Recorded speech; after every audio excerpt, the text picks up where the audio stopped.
Most people think you stop being a soldier the day that you leave the army. The reality is that moment actually happens a little later, depending on your timeline. But it comes when you realize the world no longer needs you to be a soldier. And this is especially hard in the special operations community because it's not just a job that you're leaving. Like if you worked at Microsoft or Apple and you just left the job and retired from the job, it's not something that your whole life has been revolving around for the last however many years, like a special operations career is, or even a military career in general. It is your identity. It is your culture. It is your community. It is everything that you've invested your time into over the last whatever.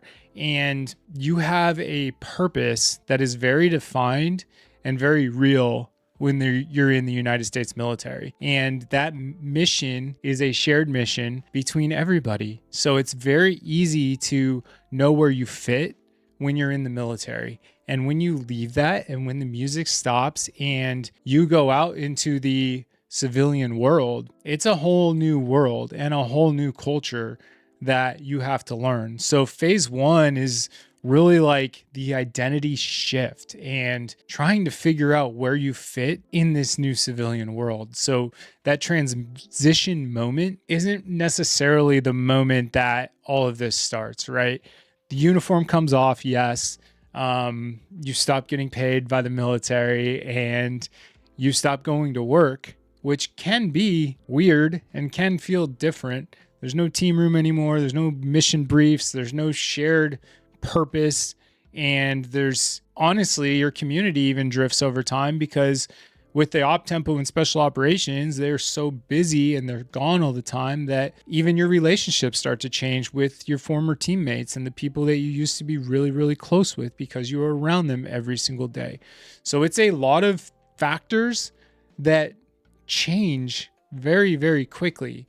And it's hard to deal with. And that's why so many veterans struggle when they get out of the military because they're just kind of dropped off and it's a go figure it out situation. And it's not easy unless you have something in place. Like there's tons of great nonprofits out there and transition programs out there that are helping bridge this gap. I still think there's missing pieces, but they're helping to bridge that gap. So I highly encourage people to take advantage of those transition programs and set yourself up for success and talk to people who have transitioned as well to get the lay of the land before you do it yourself. Now, there's a real dangerous thing that can happen when you transition, and it is because the civilian world is different. All right, that's just the reality. It's a different mentality, especially if you go work at a 9-to-5 job and you're surrounded by people who haven't been in the military their entire lives, right? You are used to everybody understanding your language, everybody understanding your rank, everybody understanding where your position is and where you sit in the pecking order and how things get done and how you like to get things done. And there's just so many things that are completely different in the civilian world. And the most dangerous thing is not accepting that and thinking that you have to either change everything or that everybody else is incompetent. Because the reality is you are the newcomer in this situation. They have been doing things a certain way for a certain amount of time and it's been working for them. And you coming in and thinking just because you were in the military, you know everything under the sun about this company or about how operations work isn't necessarily the case. Now, don't take that the wrong way because there are super valuable lessons that we can learn from our military careers and pass on and refine organizations and refine leadership expectations and all of these different things that we are really good at in the military. But when you hold on to that past identity and that is who you are and you're not willing to conform to your new reality, that creates so much struggle and so much frustration when you could accept where you're at and figure out a way to work within it and to make it better around you without trying to force your hand and without trying to conform or make everything conform to your previous world, because that's not going to happen. That's just the reality. It's not going to happen. So the evolution kind of goes like this. There are going to be moments where there's frustration. There are going to be moments where you're around people that you just don't understand, and they don't understand you. They have no idea what the Army even is. They like, I tell people, I was a Green Beret and a 160th pilot, and people have no idea what that is in general, right? Like, people, if I said I was a Navy SEAL, everybody'd be like, yeah, okay, dang, this dude's a badass. But when I say a Green Beret and 160th pilot, they're just like, okay, I'll go look that up, I guess. So but it doesn't matter. But I used to get my panties in a bunch about that. I used to be like, are you freaking kidding me? Like, nobody even understands, what I did with my life. And I used to get real like offended by it, and it would bother me. But now I don't even tell people that anymore. Now I just say I was a pilot in the Army. That's it. Because it's so much simpler, and people can relate to that, and people can understand that. And I don't need to prove to them, who I barely know, who I am.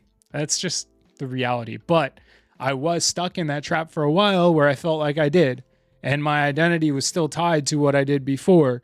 So my ego made me feel like I had to be validated for what I did before by everybody that I spoke to, which just is not reality and is not going to happen. So the sooner you can let that go, the sooner you'll be able to just move on to the next phase of your life in a productive way. And lastly, take what you learned from the military.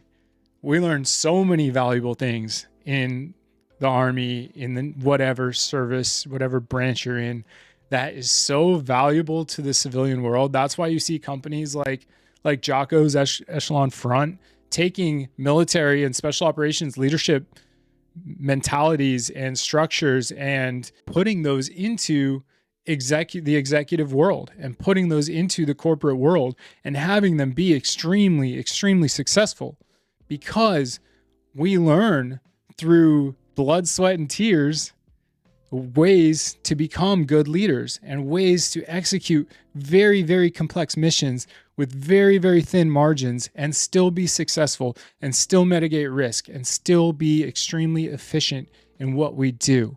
So take the skills that you learned from the military and take them with you. That doesn't mean take your entire identity with you, but take the character traits and the values and the skill sets that you learned from the military, take those with you, because those are valuable, and those carry forward to almost anything you do in life. And that is what is going to help your transition, is by framing it in that way. Framing it in a way of, okay, now I'm in this new phase of life. I don't need everybody to conform to who I am. I'm going to conform to my new reality, but I'm still going to take what I learned and who I am and the skill sets that I have from my previous job, and I'm going to try to plug and play them and mold this new organization and make it even better, or whatever you're doing, this business venture, whatever it ends up being. And I'm going to make it better. And I'm going to leverage my military experience for good, and to make the world around me a better place. And that will help the transition process. Now, don't get me wrong. There are still going to be challenges. There are still going to be speed bumps. This isn't like a magic bullet.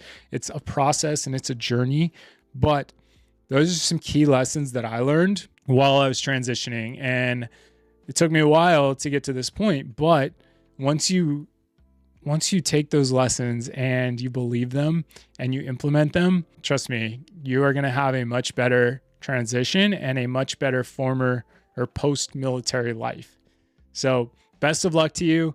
Thank you for watching the video, and thank you for subscribing. If you've made it this far, throw a comment down below with your transition experience if you're out of the military, or some things that make you nervous, because we all face that, and talking about them is the best way to navigate and to figure out and learn from other people. So let's learn from each other's experiences. Let's move forward together, and I will see you next week. Have a good one.